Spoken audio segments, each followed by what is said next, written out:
আসসালামু আলাইকুম রহমতুল্লাহ। আজকে 12তম জাতীয় সংসদ নির্বাচন। আজকের দিনে অনেকেই ছুটিতে আছেন।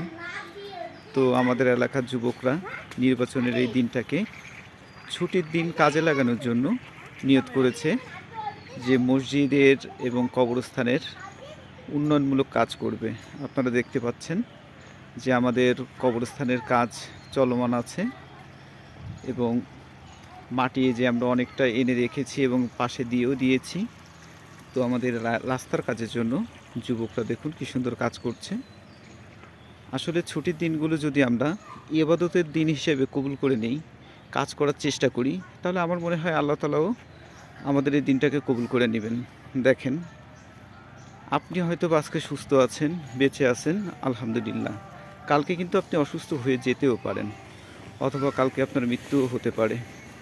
তাই যখনই আপনারা ছুটি পাবেন, অন্তত ছুটির দিন একটু ভালো কাজ করার চেষ্টা করুন। এই যে দেখুন, আমাদের ছেলেপেলেগুলো আসলে খুবই ভালো মন মানসিকতা। সবাই সকাল থেকে না খেয়ে আছে, না খেয়ে এই পর্যন্ত কাজ করতেছে। তো তাদের জন্য সামান্য একটু ব্যবস্থা করা হয়েছে আমাদের পক্ষ থেকে, যে একটু খিচুড়ির ব্যবস্থা করেছে। আসলে এরা কি সামান্য জিনিসে খুব খুশি, আসলে এটা একটা আনন্দ। তো আমাদের সবার জন্য দোয়া করবেন এবং আমরা যেন ভালো ভালো কাজ করতে পারি, আল্লাহ যেন আমাদেরকে কবুল করে নেন এবং আপনারাও যেন ভালো ভালো কাজে অংশগ্রহণ করতে পারেন। সবাই দোয়া করবেন। আল্লাহ হাফেজ।